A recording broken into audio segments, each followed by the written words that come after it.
नमस्कार, मेरा हक में आप सभी का स्वागत है। मैं हूं संतोष चौधरी। श्रमेव जयते यानी कि श्रम की ही जय हो। लेकिन पिछले 70 सालों की हम बात करें तो अगर कोई सबसे पीछे छूटा है तो हमारे देश के श्रमिक थे, मजदूर थे।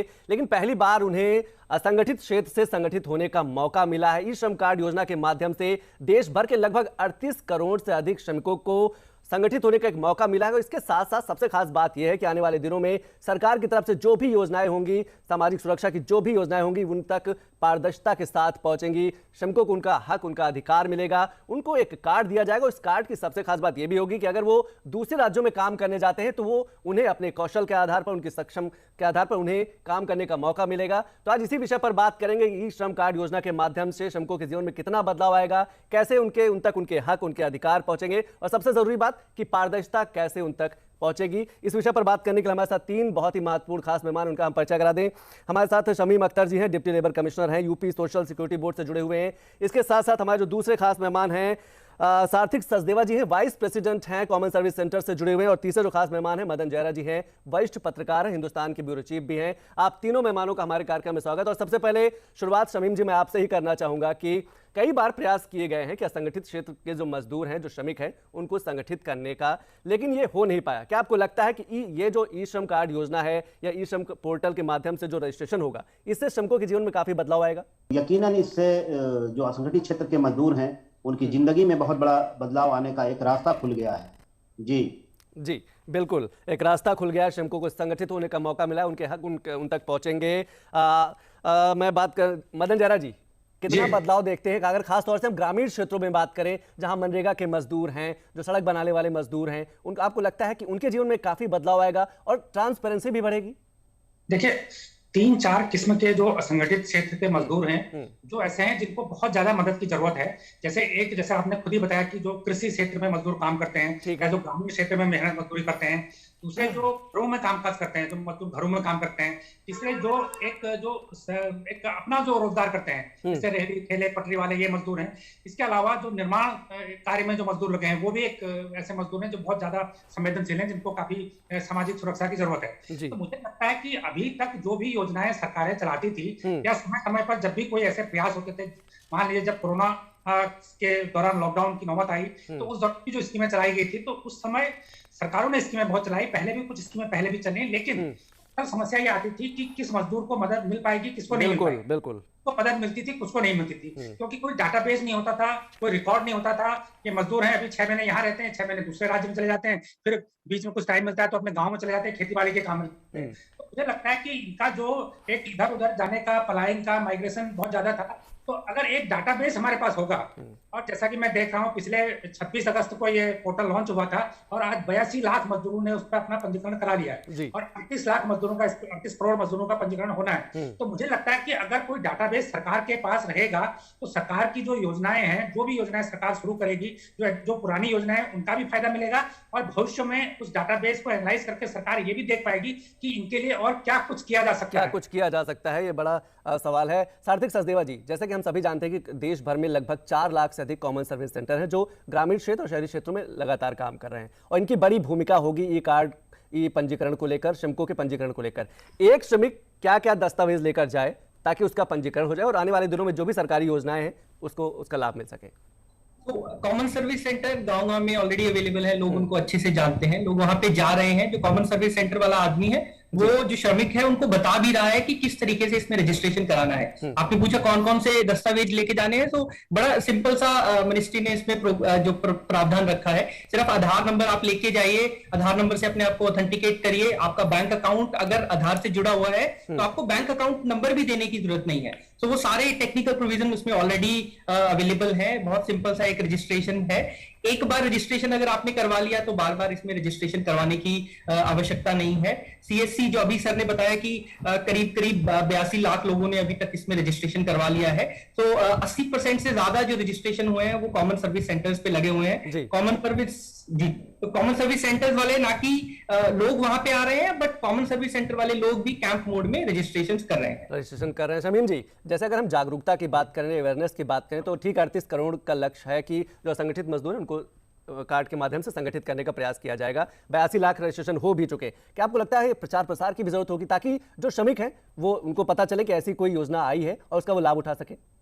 जी जी, इसमें जो है भारत सरकार ने जो राज्यों को निर्देश जारी किया है उसमें एक बेहतर मॉड्यूल पूरा उन्होंने दिया हुआ है, और भारत सरकार इसके लिए राज्यों को बजट भी उपलब्ध करा रही है, जिसमें पंपलेट्स हैं, आपके स्पेशल कैंप्स हैं, बिल्कुल। आंगनवाड़ी हैं, आशा की कार्यकर्ता हैं, बीडीओज हैं ब्लॉक के लेवल पर, सोशल एक्टिविस्ट हैं, ट्रेड यूनियंस के लोग हैं। तो एक बहुत ही अच्छा मॉड्यूल और कार्य योजना जो है भारत सरकार ने खुद तैयार करके राज्यों को उपलब्ध कराई है, और स्थानीय परिस्थितियों में और स्थानीय स्तर पर भी जो है, इवन सीएससी के साथी अभी बता रहे थे, तो सीएससी के माध्यम से भी एक तो पहले भी जागरूकता के बड़े पैमाने पर कार्यक्रम कराए गए हैं, और वो निरंतर जारी है। गांव-गांव और शहरों के वार्डों में के लेवल पर भी जो है ये जागरूकता एक बहुत महत्वपूर्ण रोल अदा करेगी। मेरा मेरा यही निवेदन करना है असंगठित क्षेत्र के कर्मकारों के लिए कि देखिए 38 करोड़ हो या 48 करोड़ हो, संख्या तो मायने रखती ही है, लेकिन इस योजना के आने के बाद जो सबसे बड़ा परिवर्तन इस असंगठित क्षेत्र के मजदूरों में आना है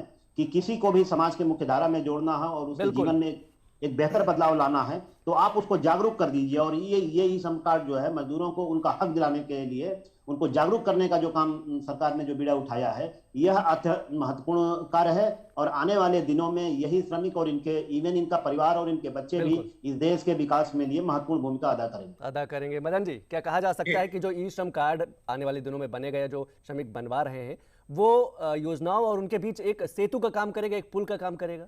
बिल्कुल, वो कार्ड भी है, उसके कार्ड से उसकी एक पहचान ही बनेगी। इसके अलावा उसको एक यूएन नंबर जो दिया जा रहा है, वो नंबर महत्वपूर्ण है सबसे ज्यादा। उस नंबर की वजह से उस मजदूर को एक स्थायी एक पहचान मिल रही है। उस पहचान की वजह से उसी यूएन नंबर से उसके अकाउंट, उसके परिवार के सदस्यों का डिटेल, वो सारी चीजें उससे अगर लिंक रहेंगी तो कभी भी उसको कोई भी स्कीम है, मान लीजिए कोई निर्माण क्षेत्र का वर्कर है, निर्माण क्षेत्र में तकनीकें बदल रही हैं, लेकिन अगर सरकार के पास सारे डाटाबेस है, अगर सरकार को लगता है कि हमें अपने जो निर्माण क्षेत्र के मजदूर हैं इनको नई चीजों के बारे में ट्रेनिंग देनी है, इनको 1 हफ्ते या 2 हफ्ते का कोई प्रशिक्षण देना है, तो मुझे लगता है कि सरकार उस यूएन नंबर की वजह से, उनके कार्ड की वजह से या उनका जो रजिस्ट्रेशन है पोर्टल की वजह से उनको ट्रैक कर पाएगी, और उनको एक नया जो नई टेक्नोलॉजी आ रही है, जो नई तरह की चीजें आ रही है। आजकल मकान बनाने के क्षेत्र में भी कई नई चीजें हो रही है, लाइट हाउस बन रहे हैं, तो जो पुराना मजदूर है जो परंपरागत तरीके से काम कर रहा है उसको उसकी जानकारी नहीं है, तो अपने कौशल को भी डेवलप कर पाएगा। तो मुझे लगता है कि जब यूएन नंबर 1 हो जाएगा तो उसको जो डायरेक्ट बेनिफिट है या कोई स्कीमों के फायदे हैं, उसके अलावा फ्यूचर में अपने जो कौशल को बेहतर बनाने के लिए या मान लीजिए कई बार ये भी होता है जो असंगठित क्षेत्र के मजदूर इनके पास हमेशा काम नहीं रहता है, तो हमेशा 2 महीने काम रहता है, फिर उसके बाद 2 महीने खाली रहते हैं। तो क्या ऐसा भी हो सकता है कि उस यूएन नंबर की वजह से, उनके कार्ड की वजह से उनको ऐसा कोई उनके लिए सिस्टम बनाया जा सके कि जब वो खाली हो तो उनको हम एक कहीं अल्टरनेटिव जगह काम का विकल्प बताया जा सके, यहाँ पर रोजगार उपलब्ध है, यहाँ पर आप जाइए। तो मुझे लगता है कि एक व्यापक योजना है। क्या आने वाले दिनों में अगर कोई समस्या आती है तो क्या वही सीएससी उसकी शिकायत भी सुनेगा? शिकायत में भी वो जो वहां सीएससी में बैठा जो वीएलई है उसकी मदद करेगा? बिल्कुल। तो अभी इस प्रोग्राम के तहत एक टोल फ्री नंबर जो है 14434 उसके लिए बनाया गया है। अगर किसी को मदद चाहिए तो उस टोल फ्री नंबर पे कॉल कर सकते हैं। एक ऑनलाइन प्लेटफॉर्म का भी इसमें बनाया जा रहा है, जिसमें अगर वो खुद से ये समस्या नहीं पहुंचा पा रहा है तो वो सीएससी वीएलई पे के पास जाके वो ऑनलाइन उसका जो ग्रीवेंस है, जो उसकी शिकायत है, वो मंत्रालय तक पहुंचा देगा और उसका जो रिक्वायर्ड उसका सोल्यूशन है वो उस तरीके से वहां से मिल जाएगा। तो वो सारे प्रावधान इस सिस्टम में रखे गए हैं। मैं एक जो महत्वपूर्ण पॉइंट है वो मैं ऐड करना चाहूंगा, वो है कि जो लोग इसमें रजिस्ट्रेशन करवा रहे हैं उनको 1 साल का प्रधानमंत्री सुरक्षा बीमा योजना जो है जी, वो भी उनको मुफ्त में इसमें मिलेगा, उसको अधिक कुछ एक्स्ट्रा नहीं पे करना पड़ेगा। तो इसका एक इंपॉर्टेंट पार्ट है, बाय डिफॉल्ट उसको इसमें मिल जाएगा। और आने वाले समय में अगर उस व्यक्ति को कुछ हो जाता है, वो अपने कॉमन सर्विस सेंटर के पास जाके अपना जो क्लेम है, उनके जो परिवार वाले क्लेम है, वो भी उसमें दाखिल करने का प्रोविजन उसमें बनाया जा रहा है। सार्थक जी, एक चीज और ये मैं समझना चाहूंगा कि जो कॉमन सर्विस सेंटर में बैठा जो वीएलई है, क्या वो गांव-गांव जाकर श्रमिकों तक जाएगा और बताएगा कि नहीं ऐसी योजना आई है और आप रजिस्ट्रेशन कराइए, इसका आने वाले दिनों में आपको ढेरों फायदे होंगे? तो क्या वीएलई की भूमिका और बढ़ जाएगी, गाँव-गाँव भी जाएगा वो? जी, वो अभी भी जो कैंप मोड में जिसको हम बोलते हैं, वो गांव-गांव में जाता है, जहां पे मजदूर इकट्ठे होते हैं। वहां पे वो जाके एक अपना छोटा लैपटॉप डिवाइस ले जाके वहां पे एक स्टैंप लगा लेता है और वहां पे लोगों की रजिस्ट्रेशन करता है। तो जैसे मैंने बोला कि सिर्फ मजदूर ही सीएससी पे नहीं आ रहे हैं, बट सीएससी वाले भी मजदूर जो उनके पास नहीं पहुंच पा रहे हैं वहां तक जा रहे हैं, बैनर लगाते हैं, बताते हैं क्या सर्विस है, क्या उनको बेनिफिट होंगे, वो सब जो है एक कॉमन सर्विस सेंटर ऑलरेडी कर रहा है और आने वाले दिनों में डेफिनेटली उसमें वो सरकार की मदद करेगा। सरकार की मदद करेगा। शमीम जी, एक सवाल और श्रमिकों का रहता है, कई बार जब उनसे हम बात करते हैं तो वो ये भी पूछते हैं कि ठीक है, रजिस्ट्रेशन कराने के बाद सरकारी योजनाओं का लाभ तो मिलेगा, क्या अलग अलग जो योजनाएं आएंगे तो क्या बार बार उन्हें रजिस्ट्रेशन कराना होगा या फिर यही कार्ड एक मास्टर कार्ड की तरह काम करेगा?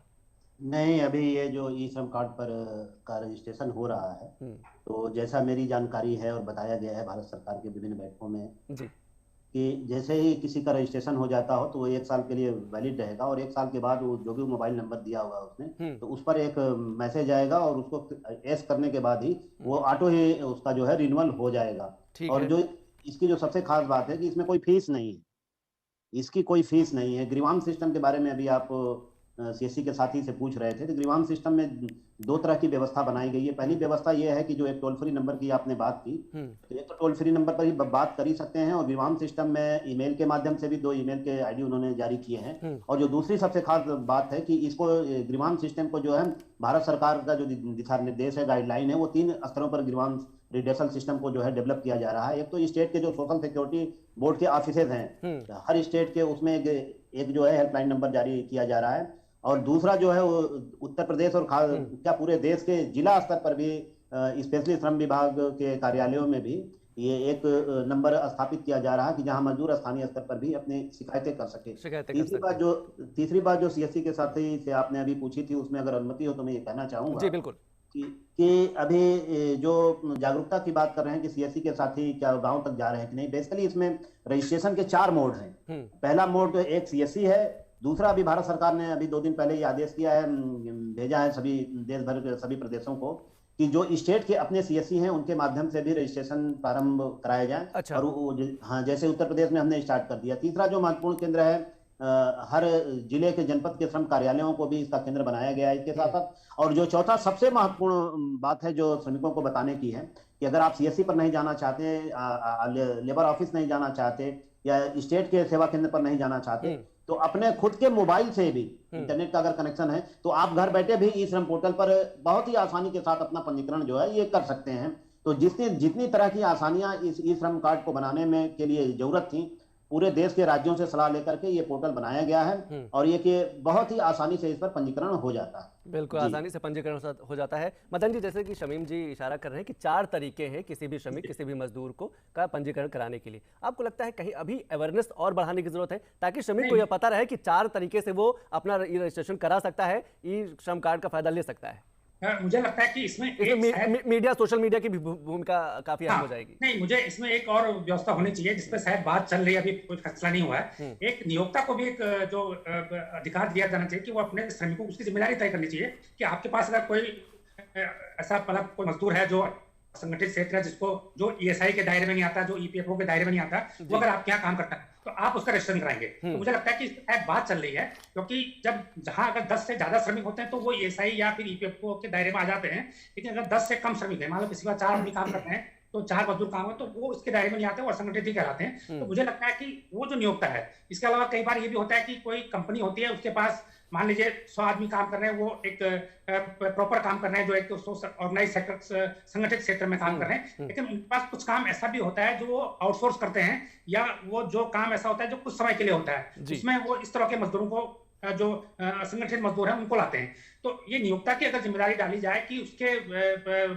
पास जो भी अगर कोई, चाहे वो पार्ट टाइम हो चाहे वो फुल टाइम हो, अगर कोई ऐसा मजदूर काम कर रहा है जो असंगठित मजदूर है, जो ईपीएफओ के दायरे में नहीं है, जो ईएसआई के दायरे में नहीं है, तो आप उसका रजिस्ट्रेशन कराएंगे। और जहां तक मेरी जानकारी, इस पर कुछ सरकार में विचार विमर्श चल रहा है, हो सकता है ये भी एक अच्छा ऑप्शन आ जाता है। इसके अलावा मुझे लगता है कि एक और जिम्मेदारी भी लोगों को डाली जानी चाहिए कि अगर मान लें किसी के घर में कोई घरेलू कामकाज करने वाला सर्वेंट है, नौकर, वो भी अगर इसके दायरे में आता है, तो ये जिम्मेदारी उसकी हो कि वो अपने उसका रजिस्ट्रेशन करा के उसको एक फोटो और उसका कार्ड बनाने में मदद करे। तो इस तरह से भी एक नई इसकी पहल हो सकती है। इसके अलावा जहां तक प्रचार प्रसार की बात की है, तो इसका मीडिया में काफी आ रहा है, आप लोग भी दिखा रहे हैं। इसके अलावा सोशल मीडिया पे भी मुझे लगता है कि इस पे मिनिस्ट्री के जरिए प्रचार किया जा रहा है, और जितना बेहतर प्रचार हो मुझे लगता है कि उतना ही अच्छा होगा। क्योंकि मैं देख रहा था कि मैं इसके डाटा देख रहा था पंजीकरण के, पहले 2 लाख पर डे हो रहे थे, तो 2 लाख रजिस्ट्रेशन पहले श्रमिक पर डे हो रहे थे पिछले सप्ताह तक, लेकिन अब मैं देख रहा हूं कि वो एवरेज अब 2 लाख से बढ़ के 4 लाख पर डे का हो गया है। क्योंकि 20 दिन हुए हैं, इस 20 दिन में 82 लाख हुए हैं। 82 लाख हुए जी। हाँ, तो वो लगातार बढ़ रहा है। तो मुझे लगता है कि जैसे हमारा वैक्सीनेशन प्रोग्राम तेजी से बढ़ा था, उसी प्रकार इसका पंजीकरण भी आने वाले दिनों में कई करोड़ तक पर डे पहुंच जाएंगे। बिल्कुल, यही उम्मीद भी की जा रही है कि लगातार जो श्रमिक है वो पंजीकरण कराएं, उसका लाभ उठाएं। सार्थक जी, अगर हम प्रसार और पारदर्शिता की बात करें, जैसे मदन जी कह रहे थे, अक्सर देखा जाता है कि श्रमिक जो है वो काम करता है, सड़क निर्माण करता है, घर का निर्माण करता है, लेकिन जब भुगतान की बात आती है तो कहीं ना कहीं छोटे छोटे समस्याएं आ जाती हैं। क्या आपको लगता है कि ये कार्ड पारदर्शिता भी बढ़ाएगा, इससे ट्रांसपेरेंसी भी बढ़ेगी? जी, बिल्कुल आपने बिल्कुल ठीक बोला, इससे पारदर्शिता बिल्कुल बढ़ेगी। सबसे बड़ा पॉइंट है ये आधार, इसको बेस लेके चल रहे हैं। एक आदमी के पास एक आधार है और वो एक ही बार अपना रजिस्ट्रेशन करा सकता है, बार बार नहीं करा सकता। तो ये इस स्कीम की सबसे बड़ी खासियत है। आधार का डेटाबेस जो बना हुआ है, ऑलरेडी वैलिड है, वही इस स्कीम में यूज हो रहा है, उसी को हम यूज करके ये पूरा कार्ड जो है वो इश्यू कर रहे हैं। सरकार को मदद मिलेगी जो ये सेवाएं हैं वो सीधा उसके बैंक अकाउंट में पहुंचाने में। तो इसमें जो आधार से जुड़ा बैंक अकाउंट है वो भी लिया जा रहा है। जिसका बैंक अकाउंट आधार से नहीं जुड़ा है उसकी भी वैलिडेशन, मतलब उसको चेक करने की, उसका नाम क्या है, उसका अकाउंट नंबर ठीक है गलत है, वो सारी व्यवस्थाएं इसमें बनाई गई है। तो इसमें कोई दो राय नहीं है कि इस कार्ड से आने से उनको पहचान मिलेगी, सरकार को मदद मिलेगी और पारदर्शिता बिल्कुल बढ़ेगी। बिल्कुल पारदर्शिता बढ़ेगी। शमीम जी, अगर हम संरक्षण की बात करें तो क्या ई श्रम पोर्टल के माध्यम से मजदूर शिकायत भी कर सकता है अगर मजदूरी उसको नहीं मिल रही है, किसी तरीके से जहां वो काम कर रहा है कोई समस्या है, किसी तरह की परेशानी है, तो क्या ये कार्ड वहां भी मदद कर सकता है? चूंकि बेसिकली इसका सीधा संबंध तो इससे नहीं है, लेकिन चूंकि ये श्रम मंत्रालय से रिलेटेड ये पोर्टल है, तो ग्रीवांसेज में आता है। ग्रीवांसेज में वो जाकर के इसकी वो मदद ले सकता है, इसकी कहीं मनाही नहीं है। अगर ग्रीवांसेज में डाल देता है तो भारत सरकार से या राज्य सरकारों के पास, जैसा कि आरटीआई का नियम है कि अगर किसी गलत अधिकारी के पास भी अगर कोई शिकायत चली जाती है, बिल्कुल 5 दिन के अंदर भेजना होता है जी, तो उसकी रिस्पॉन्सिबिलिटी है। तो देखिए ये फोरम ऐसा है ना कि ये मल्टीपर्पज यूज आने वाला है। जैसा कि मैंने पहले कहा कि असंगठित क्षेत्र के मजदूरों की जिंदगी में ये एक बहुत बड़ी क्रांति के रूप में मैं व्यक्तिगत रूप से इसको देखता हूँ। और चाहे शिकायत हो, चाहे इस तरह बहुत सारी चीजें धीरे धीरे ये एक दिन जरूर और जरूर उस मजदूरों के काम आने वाली है। बिल्कुल मजदूरों के काम आने वाली है। मदन जी, जब हम संरक्षण की बात करते हैं, श्रमिकों के हक और अधिकारों की बात करते हैं, तो कई तरीके के कानून हैं जो श्रमिकों को संरक्षण देते हैं, उनको हक अधिकार देते हैं। जैसे देखा गया है कि महिला के लिए अगर कोई दिक्कत है तो महिला थाने हैं, तो क्या आपको लगता है आने वाले दिनों में श्रमिकों के लिए भी अलग से थाने निर्धारित हों, ताकि श्रमिक को अगर किसी मजदूर को कोई दिक्कत है तो उसका स्पेसिफाई थाना हो और वो वहाँ जाकर शिकायत कर सकता है? लेबर कोर्ट है, लेकिन लेबर कोर्ट के साथ साथ क्या लेबर थाने भी होने जरूरी है? हाँ, तो नहीं कह सकते, लेकिन एक लेबर जो मजदूर हैं उनकी समस्याओं के समाधान के लिए या उनके साथ अगर कोई जो ऐसा कोई काम होता है जो एक वो क्रिमिनल प्रोसीजर में नहीं आता है, उसकी मजदूरी नहीं मिलती है या उसके साथ मतलब कम पैसा दिया जाता है, ज्यादा काम कराया जाता है, तो उसके लिए एक मैकेनिज्म बनाया जा सकता है, एक शिकायत का तंत्र बनाया जा सकता है जिसपे त्वरित कार्रवाई की जा सकती है और जिसपे उसमें कुछ जांच की व्यवस्था भी हो सकती है। वो आप जैसे हम बात कर रहे थे, अभी आपने पहले पूछ रहे थे, तो उसको इस पोर्टल में भले ये सुविधा न दें, लेकिन अलग पोर्टल को बना के या कोई जो पहले की सुविधा उसको बना के इस पोर्टल पर उसे लिंक किया जा सकता है कि इस पोर्टल पर खोल के बाहर आपको वहां पर हाईलाइट होगी बात, तो वहां पर आप क्लिक करके वहां अपनी शिकायत कर सकते हैं। तो इस तरह से एक मैकेनिज्म बनाया जा सकता है। मैकेनिज्म बनाया जा सकता है। शमीम जी, अगर भाई किसी कारणवश काम करते हुए या जहां वो काम कर रहा श्रमिक उसकी मौत हो जाती है, तो क्या इस कार्ड का फायदा उसके परिवार वालों को मिलेगा? जैसे प्रधानमंत्री बीमा सुरक्षा योजना है, उसका फायदा क्या परिवार वालों को मिलेगा और क्या प्रक्रिया होगी? जी, ये देखिए बहुत ही उसका सिंपल सी प्रक्रिया है कि जैसा अभी एक भाई ने बताया कि उसमें 2 लाख रुपए तक का बीमा, और उत्तर प्रदेश में ये भी योजना जो है संगठित क्षेत्र के श्रमिकों के लिए हमने प्रस्तावित की है। तो ये हो गया, एक तो उसका लाभ मिलेगा। दूसरा जो कंपनसेशन का एक्ट है जी, तो एक फायदा उसको वो भी मिलेगा। अगर आपकी इजाजत हो तो जो आपका पिछला सवाल हमारे साथी से था, तो उस पर चूंकि एक लीगल सवाल आपने उठाया है, तो मैं बेहतर जानकारी दे सकता हूँ। जी बोलिए। जी प्लीज। देखिए, जो थानों की बात आपने की है, तो मजदूरों का थाना तो श्रम कार्यालय ही है। और आप ये भी देखिए कि 2019 और 20 में जो है भारत सरकार ने 4 कोड लागू करने की बात हुई थी और वो कोड बन भी गए हैं। तो जो इंडस्ट्रियल रिलेशन का कोड है, उसमें जो नया कोड लागू हुआ है जिसके रूल्स उत्तर प्रदेश में भी तैयार हो गए हैं, तो उसमें ये व्यवस्था हम लोग उत्तर प्रदेश में दे रहे हैं कि अगर किसी भी मजदूर की कोई व्यक्तिगत समस्या होती है किसी में, तो एक तो वो फोरम दे रहे हैं पहला कि वहाँ मजदूरों और मालिकों का 10 सदस्यीय एक कमेटी बना रहे हैं कि वहाँ बातचीत के माध्यम से उसका समाधान हो जाए। एक तो फोरम वो दे रहे हैं कम से, फिर उसके बाद अगर वहाँ समाधान नहीं होता है तो एक टाइम लिमिट में 60 दिन का समय दे रहे हैं कि कंसिलेशन अफसर के सामने जो है वो उसकी बाउंडेशन होगी कि इस समय सीमा में जो है उसका निस्तारण कर दें। और तीसरा मैं एक राष्ट्र के हित में आपसे बात करना चाहूंगा कि चूंकि देखिए राष्ट्र के सामने जो सबसे बड़ी चुनौती है कि विश्व के बाजार में एक प्रतिस्पर्धी के रूप में खड़ा होना है। तो एक तरफ श्रमिकों को भी और दूसरी तरफ सेवायतों को भी एक बेहतर वातावरण हमें दोनों को उपलब्ध कराना है। तो थानों के बजाय जो समझौते का जो रास्ता है, जो बातचीत से समस्याओं के समाधान का जो रास्ता है, तो मजदूरों को मतलब हमारी ये कोशिश होनी चाहिए कि उनकी समस्याओं का समाधान थानों के सिस्टम से नहीं, वो बातचीत के सिस्टम से हो, जैसा कि भारत सरकार ने जो है, हाँ, तो उससे वो राष्ट्र के विकास में और उस मजदूर के विकास के लिए ज्यादा मैं समझता हूं कि वो एक बेहतर रास्ता है। समय की बहुत कमी, अपने तीनों मेहमानों से लास्ट कमेंट जानना चाहूंगा। क्या ये कार्ड, जैसे हम स्किल्ड और नॉन स्किल्ड लेबर की बात करते हैं, अक्सर देखा जाता है कि अपने जहाँ के जो श्रमिक है अलग अलग राज्यों में काम करने के लिए जाते हैं, क्या वहाँ दूसरे राज्यों में अगर काम करने कोई श्रमिक जा रहा है तो इस कार्ड के माध्यम से वो बता सकता है कि हम स्किल्ड लेबर हैं और हम ये काम करते हैं, हमारी जो मजदूरी होगी वो भी ज़्यादा होगी? मदन जी संक्षिप्त। हाँ, उसमें ये प्रस्ताव यही है कि उसमें उसका वर्गीकरण किया जाए, वो क्या काम करता है। मान लो कंस्ट्रक्शन मजदूर है तो उसमें मेंशन होगा, तो उसको ये फायदा मिलेगा कि भाई उसको वहां पर अगर काम मिलने में आसानी होगी, ये उसमें एक ऑप्शन रहेगा। इसके अलावा मान लीजिए वो एग्रीकल्चर वर्कर है तो ये भी मेंशन रहेगा, या कोई दूसरे क्षेत्र का है तो उसका स्किल पता रहेगा उसमें। एक ये है। दूसरा इसमें एक बड़ी अच्छी चीज, अगर ये मैं एक सुझाव देना चाहूंगा कि देखिए 47 करोड़ करीब टोटल मजदूर होने का अनुमान है देश में, उसमें सिर्फ 9 करोड़ ऐसे हैं जो संगठित क्षेत्र में हैं। और संगठित क्षेत्र का मतलब है कि उन्हीं पे जितने भी लेबर के कानून का जो एग्जिस्टिंग कानून है, ज्यादातर कानून वो सिर्फ जो संगठित क्षेत्र के मजदूर 9 करोड़ है उन्हीं पे लागू होते हैं। ये जो बाकी 38 करोड़ हैं, इनके लिए एक आध एक्ट है, 2008 में भी कानून बना था, उसमें उनको सामाजिक सुरक्षा देने की बात कही गई थी, और उसी में बीच में एक पेंशन स्कीम, प्रधानमंत्री श्रम योगी मानधन योजना शुरू की गई थी। तो कुछ स्कीमें शुरू हुई हैं, कुछ कानून शुरू हुए हैं।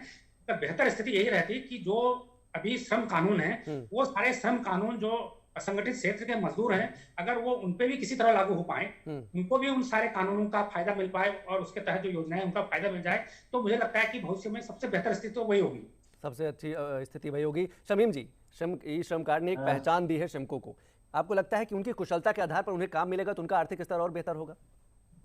जी, आप ई श्रम पोर्टल को देखेंगे तो ई श्रम पोर्टल की बहुत ढेर सारी विशेषताएं हैं, इसमें जब ई श्रम पोर्टल पर जाएंगे तो उसमें तकरीबन 156 तरह के कार्य आपको उन्होंने उसमें दिए हुए हैं, निर्धारित कर रखे हैं। जो मैं आपके साथ ये जानकारी शेयर करना चाहता हूँ कि देखिए, जो बार बार डेटा की बात हो रही है ना, ये डेटा जिस समय आपके पास इकट्ठा हो जाएगा, आप इनके लिए कुछ भी कर लीजिए। जैसे मैं भारत सरकार की एक स्कीम की बात करना चाहूंगा कि आरपीएल की, रिकॉग्नाइज्ड प्रायर लर्निंग, बहुत सारे मजदूर ऐसे हैं कि जो अनस्किल्ड हैं जी, लेकिन अब सरकार ने ये कर रखा है कि जैसे बाहर के मुल्कों में भी जो मजदूर जा रहे हैं लेकिन उनके पास कोई सर्टिफिकेट नहीं है, तो अब सरकार आरपीएल के जरिए ऐसे मजदूरों को ट्रेन करना बहुत ही आसान हो जाएगा, क्योंकि उनका पूरा डेटा हमारे पास होगा। तो जो स्किल्ड जो है उनकी तो पहचान हो ही जाएगी, लेकिन जो अनस्किल्ड मजदूर हैं उनको जो है 3 दिन, 1 हफ्ते, 15 दिन की ट्रेनिंग दे करके स्किल्ड लेबर में उनको जो है स्किल्ड बनाया जा सकता है। और भारत के साथ साथ दुनिया के बाजार में भी इन असंगठित क्षेत्र के श्रमिकों के सम्मान बढ़ने वाला है,